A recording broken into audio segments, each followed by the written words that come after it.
La souffrance, c'est la souffrance, et la souffrance vécue par chaque individu est une souffrance absolue, d'une certaine manière. Moi, je crois que nous avons tous une attirance pour ce qu'on appelle la souffrance ou le mal, et elle se prouve par la culture. Humains et animaux ont ceci en commun, c'est qu'ils peuvent souffrir. Que le mal autant que la souffrance font partie de notre destinée, oui.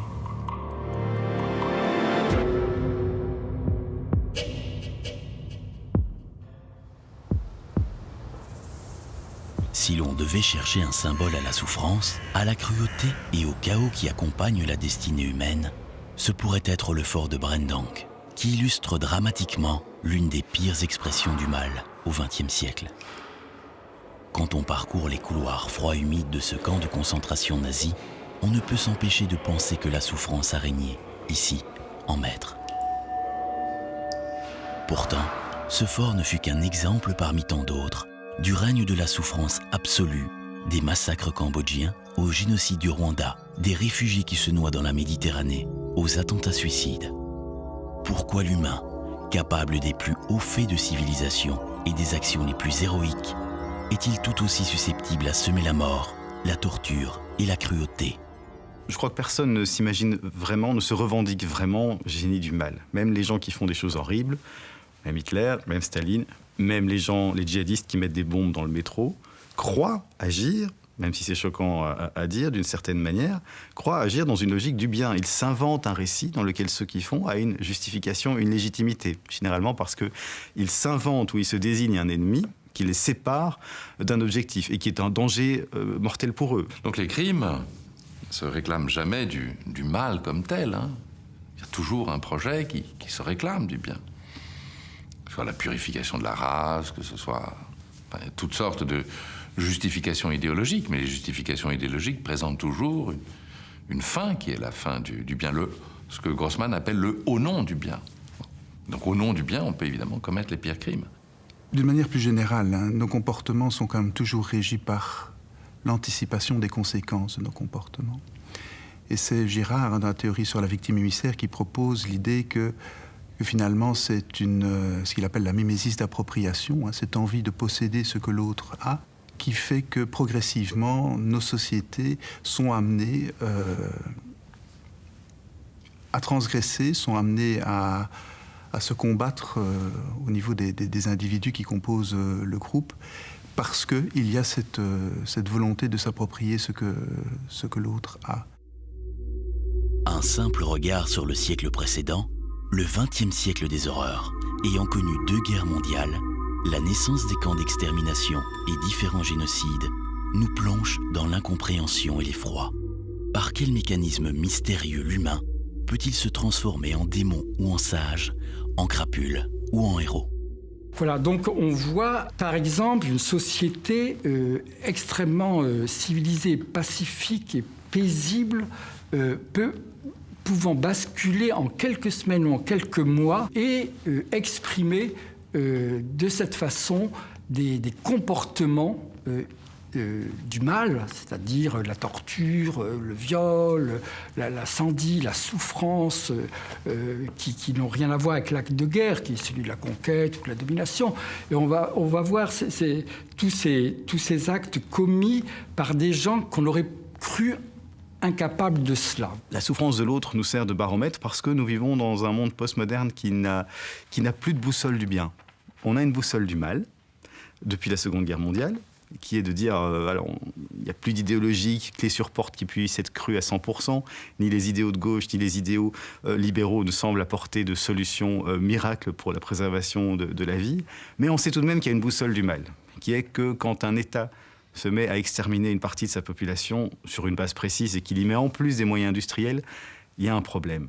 Et on s'arque sur cette boussole du mal, on essaie de lui donner une signification, et donc tant en philosophie qu'en sociologie et que dans d'autres disciplines, on essaie de lui donner un nom. Et donc, la souffrance de l'autre, c'est peut-être une vision désécularisée des choses, qui tente à sortir de cette dichotomie entre bien et mal, pour revenir à l'essentiel, à savoir, quand nous faisons ce que nous appelons du bien ou du mal, pensons-nous vraiment à l'autre, ou est-ce que nous sommes dans l'affirmation d'une volonté de puissance ? Le mal et la souffrance se justifierait-il d'abord par la volonté illusoire de faire un plus grand bien? Cela pourrait prendre la forme d'un projet politique, l'instauration d'un chaos, pour que naisse un ordre nouveau, prétendument plus pur et permettant de conduire à une société idéale pour les hommes. Y aurait-il chez l'homme une part maudite qui le pousserait à créer le désordre, un côté sombre qui l'inciterait à répandre la souffrance? Parfois, ce sont des hommes tout à fait ordinaires qui peuvent se révéler être des criminels ou des êtres susceptibles d'infliger des souffrances à autrui. Et les facteurs ne tiennent pas tant à ces racines psychologiques, des profondeurs, qu'aux situations et à l'environnement dans lequel ils se trouvent. Et c'est un aspect tout à fait fondamental. C'est-à-dire que ce n'est pas simplement une affaire individuelle, c'est une affaire, au fond, d'institution, si vous voulez, de situation et d'institution. Moi, je crois que ce qu'on appelle le mal, c'est beaucoup plus une rencontre entre le mal radical de quelques-uns qui existent. Il y a des profils extrêmement dangereux qui existent en faisant des dégâts, en impactant le monde et en répandant la souffrance autour d'eux, ça existe. Et le mal banal, c'est-à-dire les milliers, les millions d'autres êtres humains dont la passivité est nécessaire pour que les premiers puissent agir. Peut-être beaucoup d'entre nous pourraient commettre les pires atrocités en mettant en berne leur esprit critique. C'est Étienne de la Boétie, au cœur du XVIe siècle, qui disséquait déjà les méfaits de la servitude volontaire. Le secret de toute domination est de faire participer les dominés à leur domination. Quelque part, considérer que l'individu est automatiquement, dans une logique sociale, la victime d'un système, c'est un petit peu aussi ce qu'ont dit les bourreaux d'Hitler à Nuremberg, c'est qu'ils n'étaient finalement pas responsables, c'était le système qui. Mais il y a quand même toujours derrière le système qui, un individu qui pose un choix d'adhérer ou de ne pas adhérer, même s'il y a toute une série de processus sociaux qui pèsent sur cette réflexion, mais il y a quand même toujours, à un moment donné, un choix individuel de passer à l'acte ou pas. Et c'est là qu'interviennent les mécanismes de désengagement moraux, puisqu'on observe notamment chez ces bourreaux leur capacité à neutraliser le statut de la victime pour la banaliser, la diminuer, de façon à ce que la portée personnelle de l'acte soit acceptable par rapport à leur propre conscience, ce qui implique forcément alors une espèce de dialectique entre leur conscience et leurs actes. Nous ne sommes pas les seuls êtres vivants sur la Terre. L'humain, à la différence de l'animal, a pu s'arracher à la nature et conquérir une forme de liberté. Une histoire personnelle par l'éducation et collective par la politique. L'homme peut dès lors prendre le mal comme projet, exterminer un peuple ou se livrer aux actes les plus cruels. En est-il de même pour l'animal ? Alors, pour les animaux, on pourrait répondre par une boutade. Ils n'en ont pas vraiment les moyens. Ça demande quand même des organisations, ça demande des mobilisations, ça demande de la bureaucratie, dans beaucoup de cas, ça demande de la propagande, enfin bref, ça demande des choses qui sont quand même assez compliquées. Le problème aussi, c'est de savoir qu'est-ce que c'est qu'un projet. Est-ce que beaucoup de philosophes, de psychologues, d'anthropologues, etc., ont mis justement une différence entre les hommes et les animaux, en montrant que pour les animaux, des projets à long terme sont peut-être des choses qui sont plus difficiles à imaginer, que l'animal était plutôt dans les projets à court terme. Ce qui est certain, c'est que tant l'homme que l'animal ressentent la douleur et la souffrance, contrairement à ce que l'on a pu croire les siècles précédents. La souffrance animale est devenue une préoccupation très fondamentale dans le domaine de la philosophie morale et de la philosophie éthique, aussi bien chez nous, en Europe, mais aussi aux États-Unis, et toutes les réflexions sur la justice maintenant est élargie au monde animal. Pas nécessairement en termes de droit, mais en termes qu'il y a quelque chose d'insupportable, si vous voulez, effectivement, dans le traitement réservé aux animaux et qui touche à notre humanité aussi. Il y a des similitudes qui sont intéressantes à explorer entre l'homme et l'animal par rapport à la souffrance. Mais la première, ce serait de dire que humains et animaux ont ceci en commun, c'est qu'ils peuvent souffrir. C'est que non seulement ils peuvent éprouver de la douleur, qui est une chose qu'on différencie généralement, et que les biologistes, et que les philosophes, et que les psychologues différencient, et que nombre d'animaux ressentent de la douleur, et que nombre parmi eux ressentent de la souffrance. Alors, est-ce que c'est comme l'humain ? C'est là où ça devient intéressant. c'est que si on dit comme l'humain, ça veut dire qu'on a commencé à faire des comparaisons. Alors, je pense qu'en effet, et que c'est intéressant de penser que face à la souffrance, il y a beaucoup de points communs, parce que c'est pragmatique. Une fois qu'on pense ça, on est obligé de faire attention. Il faut aussi distinguer, parmi les sources du mal, même si les conséquences en sont dramatiques, un tremblement de terre ou un tsunami n'équivaut pas à un génocide. Tout vient de l'intention, de la liberté humaine, donc de la morale et de l'éthique. L'homme a le choix de ses actions, les plus viles comme les plus sublimes. Un homme sort de chez lui, alors il est en colère, il donne un coup de pied à une pierre. Alors, c'est pas grave de donner un coup de pied à une pierre. On voit bien que c'est... Bon, puis il est toujours en colère et il arrache une fleur. Et puis il prend sa voiture, il est toujours en colère et il écrase un animal.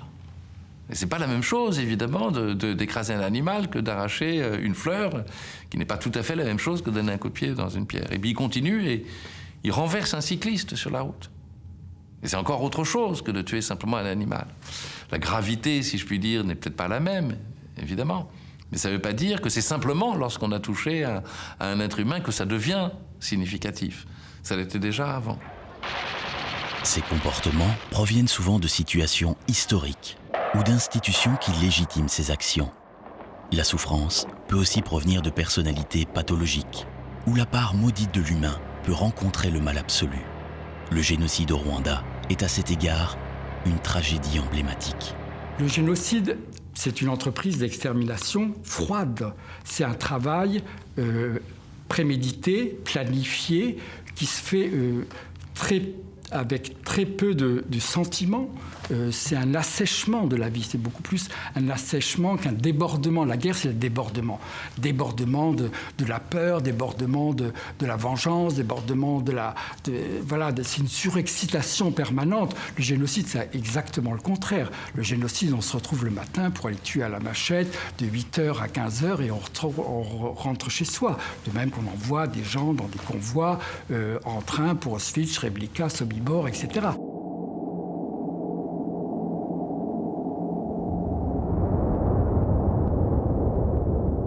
Ce qui m'a beaucoup marqué quand j'ai parlé avec ces tueurs, c'est cette phrase, par exemple, d'un jeune, il n'est pas si jeune, Alphonse, un cultivateur, qui disait « On se sentait moins gêné au début des tueries ». Donc il commence à tuer tous les jours à la machette. On se sentait moins gêné à manier la machette qu'à affronter les gronderies et les railleries des camarades. Les gronderies, les railleries des camarades, c'est du venin pour l'existence. Et donc, c'était cette idée que c'est moins difficile d'aller tuer. Et d'ailleurs, il terminait en disant « Dans le brouhaha des tueries, c'était risquant de se retrouver seul, c'est-à-dire d'être isolé, de se démarquer de ce qui était en train de se faire, était risquant, était dangereux. » Et ça, c'est quelque chose qui est vraiment très, très, très, très, très profond et émouvant, de savoir que c'est quand même plus facile dans cette activité-là, dans cet élan populaire de tuerie de son voisin Tutsi, c'est plus facile d'aller tuer ou de suivre ceux qui tuent, parce que beaucoup de gens ne le tuaient pas, ils suivaient, et puis ils faisaient semblant, que d'affronter les railleries le soir et les gronderies. Il y a quand même un truc comme ça sur le conformisme social qui est assez spectaculaire et qui est vraiment d'une très grande dangerosité dans certaines situations.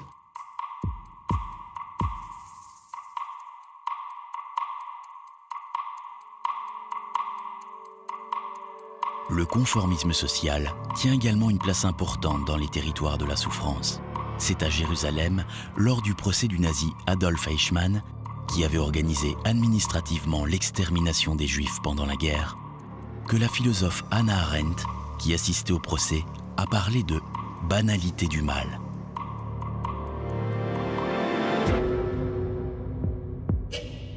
Hannah Arendt explique qu'elle est fascinée par le caractère rabougri, médiocre, voûté de petits fonctionnaires sans vraiment de lustre qui est derrière sa cage en verre, qui contrastait avec le décorum que les Israéliens avaient imaginé pour le procès.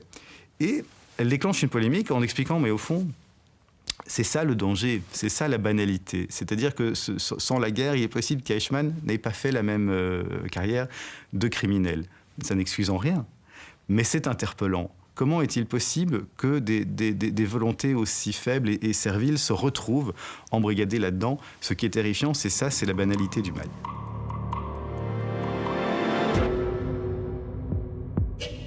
La banalité du mal, c'est pas le fait qu'on pourrait tous demain devenir des bourreaux et des monstres, c'est plus subtil que ça. La banalité du mal chez Arendt, c'est une démission de la pensée. C'est l'idée que la pensée, c'est une délibération constante entre ma pensée propre et le monde qui arrive, et qu'à partir du moment où on refuse cette délibération et qu'on refuse d'intégrer les événements extérieurs et leurs conséquences, eh bien là, on tombe dans une sorte de conformisme. Dans les années 1960, le psychologue Stanley Milgram tente une expérience afin d'analyser le processus de soumission à l'autorité. Au cours de cette expérience, il est ordonné aux individus qui participent au test d'envoyer des décharges électriques à d'autres personnes. Et donc les gens, évidemment, si on leur demandait, comme vous demandez vous et moi, est-ce que vous serez capable d'infliger une souffrance, d'envoyer des décharges électriques de 450 volts qui feraient hurler une personne simplement parce que ordre nous en serait donné, mais tout le monde disait mais c'est impossible. C'est contre toutes nos valeurs, contre nos principes, etc. Et même les psychiatres avaient dit qu'il n'y aurait qu'un seul 1% d'individus qui accepteraient d'envoyer ces décharges. Et de fait, donc, dans le protocole de base, en effet, c'est 66% des individus qui ont accepté d'envoyer ces décharges. Est-ce que ce qu'on appelle le mal d'aujourd'hui, ce n'est pas simplement le conformisme? Ce n'est pas simplement l'idée qu'on a une paresse intellectuelle, a priori naturelle, à suivre, à obéir aux ordres qu'on nous donne, à aller dans le sens du fleuve, à aller dans le sens du flux. Et qu'en fait, la plupart d'entre nous, lorsqu'ils sont dans des situations où ils doivent faire un choix, et où on tente de négocier en permanence entre plusieurs options, eh bien, a priori, il nous faut une charge psychique forte pour oser contester l'ordre établi, même quand il est simplement présenté par une forme scientifique. Continue, please. Go on.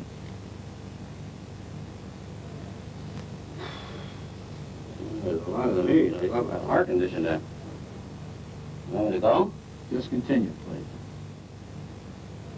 Ce qu'on a pu mettre en évidence, par exemple, c'est que les personnes qui ont le plus réagi et qui se sont opposées par rapport à cela et qui ont marqué, leur désapprobation d'un premier temps ou carrément leur refus de poursuivre, étaient des personnes qui n'étaient ni dans une morale conventionnelle, ni à un niveau plus bas, forcément pré-morale, mais plutôt dans une morale autonome, c'est-à-dire qu'ils ont été capables de générer par leur système d'interprétation une remise en question de la norme qui leur est imposée par l'autorité qui était le soi-disant scientifique, pour dire non, par rapport à mes propres valeurs, il y a quelque chose que je ne peux pas admettre, et à ce moment-là, je refuse de poser cet acte, quelles qu'en soient les conséquences finalement.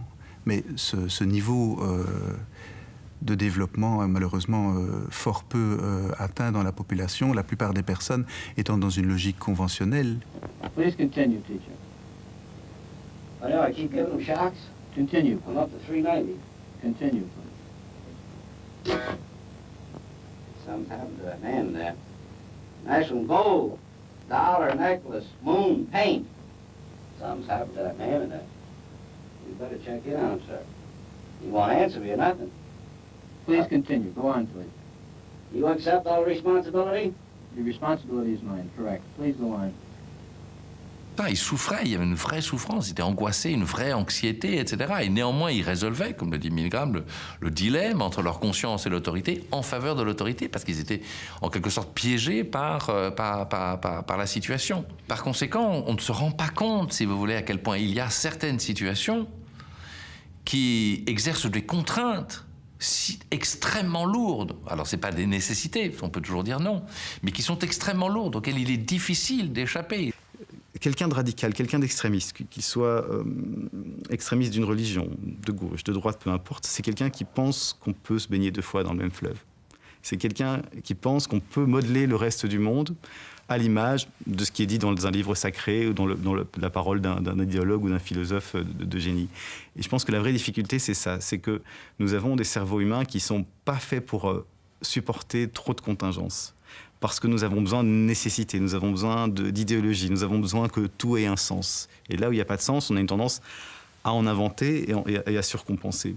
Et donc, c'est peut-être de là que vient notre tendance à une sorte de servitude volontaire, c'est que nous nous accrochons à ceux qui semblent donner des réponses, à ceux qui semblent donner un sens.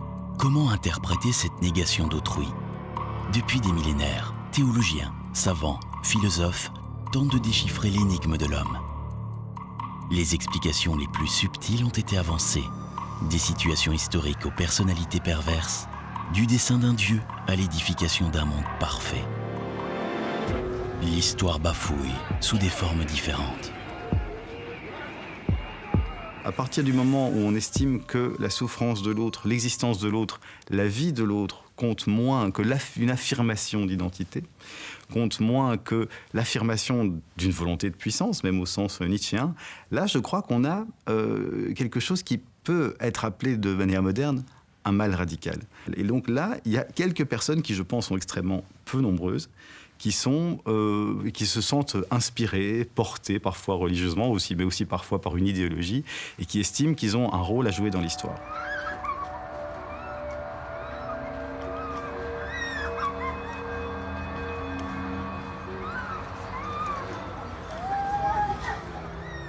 Celui qui prend des explosifs et qui se fait exploser, donc qui va se tuer lui-même, et qui donc probablement se déteste autant que la personne qu'il va tuer. C'est quelque chose qui a à voir avec la haine absolue de tout, y compris de lui.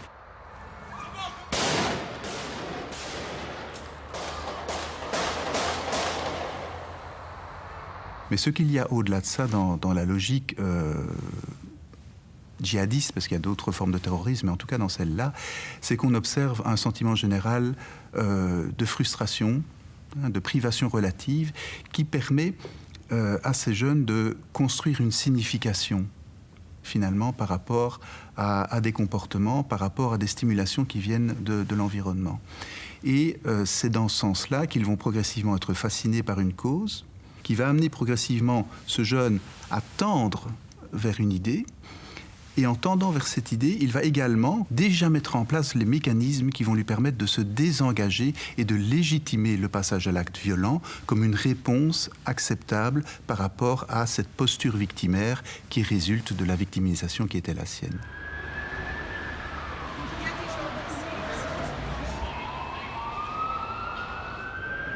Si j'ai l'impression d'être transparent dans le monde dans lequel je suis, et si je tombe en plus dans des discours d'idéologues qui me font croire à un paradis, un califat, ou que sais-je, qui simplement flattent le sentiment d'humiliation et le besoin de revanche, depuis l'Allemagne de 1918 jusqu'à un certain monde arabo-musulman aujourd'hui, c'est quand même la même mécanique, alors je peux transformer n'importe qui, sans doute, en une sorte de guerrier qui va puiser une légitimité, qui va puiser dans une histoire qu'on lui donne et qu'il contribue à s'inventer, une forme de revanche. Et le sentiment de revanche, il est très fort parce qu'il permet de dire que tout est légitime, en ce compris la souffrance de l'autre, puisque de toute façon c'est un ennemi, et de s'inventer des motifs de légitimation qui vont permettre de justifier le passage à l'acte et l'idée que la souffrance de l'autre est un mal nécessaire vers l'obtention d'un bien qui pour l'instant n'existe pas. Comment résister à ces processus mortifères qui jalonnent la destinée humaine ? Face à la barbarie, d'un humain ou d'une collectivité, il nous paraît que la dignité de l'homme réside dans la capacité à se dépasser et à se perfectionner, à scruter une clarté au bout des ténèbres, à construire un ordre fraternel et solidaire à partir du chaos. C'est sûr que la capacité à avoir un esprit critique à l'égard de ses propres représentations, de ses propres discours, de ses propres croyances, est un élément tout à fait fondamental, je crois, effectivement, de la pacification des relations entre les hommes. Et on arrive là, à ce moment-là, à toute la question de l'éducation. Parce que si j'adhère aux normes du groupe, forcément, si les normes du groupe d'appartenance de la société dans laquelle je vis sont des normes qui vont mettre en avant la solidarité, qui vont mettre en avant le respect de l'autre, la tolérance, forcément, je vais m'approprier cette norme sociale. Mais il y a d'autres choses qui sont essentielles. Il y a la culture de l'imagination, par exemple. Parce que c'est la capacité de se représenter de façon véritable et effective ce que l'autre vit et souffre. Parce qu'en fait, la déshumanisation, bien sûr, c'est toujours la condition de possibilité de la souffrance. Pour faire souffrir et détruire autrui, il faut qu'il soit déshumanisé. Nous sommes aussi, et c'est peut-être ça qu'on a du mal à assumer, nous sommes aussi donc les héritiers des groupes hiérarchisés qui ont survécu le mieux à travers les âges et qui, pour ceci, ont dû éliminer leurs ennemis ou être mieux organisés et être dotés d'une structure hiérarchique la plus forte. C'est dérangeant parce qu'en même temps, nous avons développé historiquement une culture individualiste et de liberté qui met la liberté de l'homme au premier plan.